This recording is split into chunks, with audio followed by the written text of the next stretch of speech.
Odisha CM Naveen Patnaik, Karnataka CM Kumaraswamy లగేజీలను ఎన్నికల సంఘం అధికారులు చెక్ చేశారు. రూర్కెలాలో పర్యటిస్తున్న నవీన్ పట్నాయక్ హెలీప్యాడ్లో ఉన్న సమయంలో ఈసీ ఫ్లయింగ్ స్క్వాడ్ లగేజీని తనిఖీ చేసింది. అదేవిధంగా శివమొగ్గలో కుమారస్వామి ప్రచారం సందర్భంగా అధికారులు తనిఖీలు చేపట్టారు.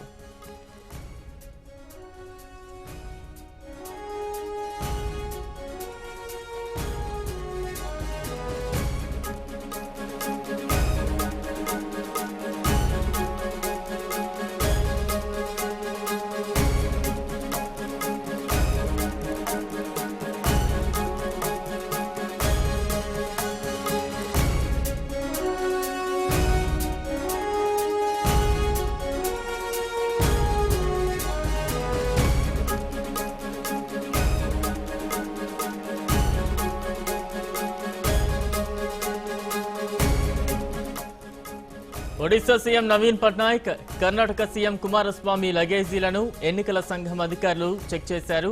రూర్కెలాలో పర్యటిస్తున్న నవీన్ పట్నాయక్ హెలీప్యాడ్లో ఉన్న సమయంలో ఈసీ ఫ్లయింగ్ స్క్వాడ్ లగేజీని తనిఖీ చేసింది. అదేవిధంగా శివమొగ్గలో కుమారస్వామి ప్రచారం సందర్భంగా అధికారులు తనిఖీలు చేపట్టారు.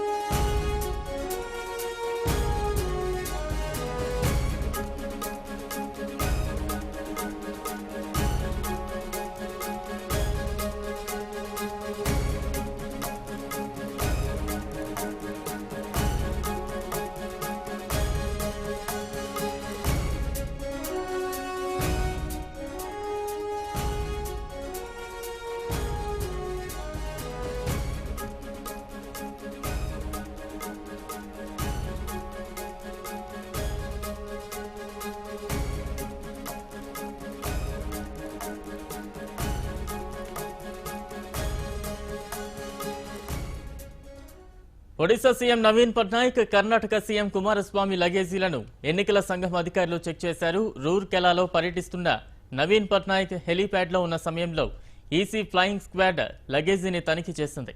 అదేవిధంగా శివమొగ్గలో కుమారస్వామి ప్రచారం సందర్భంగా అధికారులు తనిఖీలు చేపట్టారు.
మరిన్ని అప్డేట్స్ మా ప్రతినిధి గిరి అందిస్తారు. గిరి, మొత్తంగా కర్ణాటక, ఒరిస్సాలో కూడా ఈసీ తనిఖీలు కొనసాగుతున్న పరిస్థితిని చూస్తున్నాం. అలాగే కర్ణాటక సీఎం లగేజ్ను కూడా తనిఖీలు చేపట్టినట్టుగా కూడా వార్తలు వస్తున్నాయి. దీనికి సంబంధించి ఎలాంటి అప్డేట్స్ ఉన్నాయి?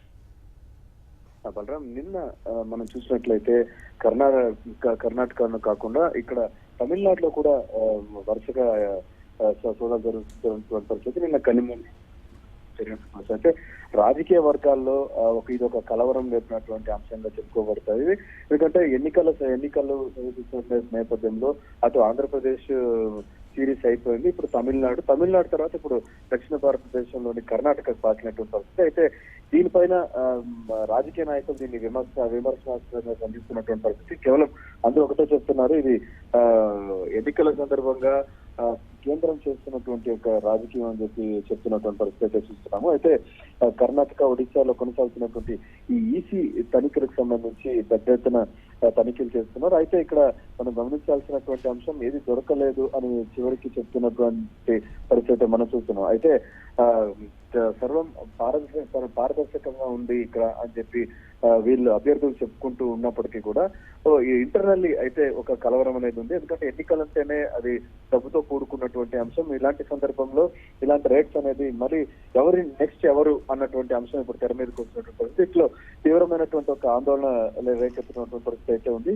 అందులో మనం చూసినట్టయితే ముఖ్యమంత్రి అభ్యర్థుల పైన ఈ విధంగా తనిఖీలు చేయడం అనేటువంటిది ఇవన్నీ కూడా చూసినట్లయితే ఖచ్చితంగా అది రాజకీయ పరంగా ఇది ఒక ప్రతీకార చర్యగా అభివర్ణించినటువంటి పరిస్థితి. ఈ లగేజీలు తనిఖీలు చేస్తూ అక్కడ ఏదైనా దొరికింది అనేటువంటి సోషల్ మాధ్యమం మీడియాలో అయితే పెద్ద ఎత్తున ప్రచారం జరుగుతున్నటువంటి మనం చూస్తున్నాం.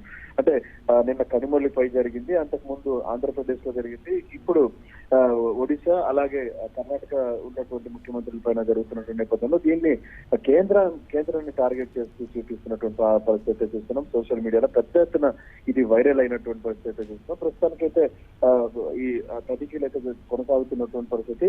ఈ ఎన్నికలకు సంబంధించినటువంటి అధికారులు ఇక్కడ ఏమీ దొరకలేదని చెప్పి ఈ దాడులు ఒక క్యాజువల్ చెకింగ్ గానే అభివర్ణిస్తున్నారు. లగేజ్ తనిఖీలు చేస్తామని ఇది ఒక ఫ్లయింగ్ స్క్వాడ్ ఎవరైతే ఉన్నారో వాళ్ళ తనిఖీల్లో భాగంగా జరిగిందే తప్ప దీన్ని పెద్ద ఎత్తున ప్రచారం చేస్తున్నారని ప్రభుత్వానికి వ్యతిరేకంగా చూపిస్తున్నటువంటి పరిస్థితి చూస్తున్నాము. బలరాం, అయితే గిరి, గతంలో ఎప్పుడైనా ఇలాంటి తనిఖీలు జరిగాయో? ముఖ్యమంత్రి స్థాయి వ్యక్తుల లగేజ్ను చెక్ చేసే పరిస్థితి ఎప్పుడైనా ఉందా? ఎన్నికల ముందు ఇలాంటి తనిఖీలు ఏ రకంగా చూస్తున్నారు జనాలు? అంటే ఇక్కడ పబ్లిక్ కి ఏమైతే సోషల్ మీడియాలో కానీ ఇక మీడియా ద్వారా వస్తున్నటువంటి వార్తలు మాత్రమే పబ్లిక్ తెలుస్తుంటుంది. అయితే ఈ క్రమంలో ఇది ఒక ఎన్నికల సమయంలో ఎన్నికల్లో కేంద్రం అనేది ఇక్కడ దక్షిణ భారతదేశం పైన పెట్టినటువంటి అస్త్రంగా కూడా దీన్ని చెప్పబడుతున్నారు. అయితే స్థానికంగా ఉన్నటువంటి వాళ్ళందరూ కూడా దీన్ని పెద్ద ఎత్తున రాజకీయంగా కూడా దీన్ని వాడుకునేటటువంటి పరిస్థితి మనం చూస్తున్నాం. ఎందుకంటే ఎన్నికలు సమీపిస్తున్నటువంటి సందర్భంలో అభ్యర్థుల్ని కుంగదీయడానికి వాళ్ళలో ఉన్నటువంటి మనోస్థైర్యాన్ని దెబ్బతీయడానికి చేస్తున్నారని చెప్పి కర్ణాటక ముఖ్యమంత్రి చెప్పినటువంటి పరిస్థితి. అయితే వీటన్నిటికీ సంబంధించి ఇదొక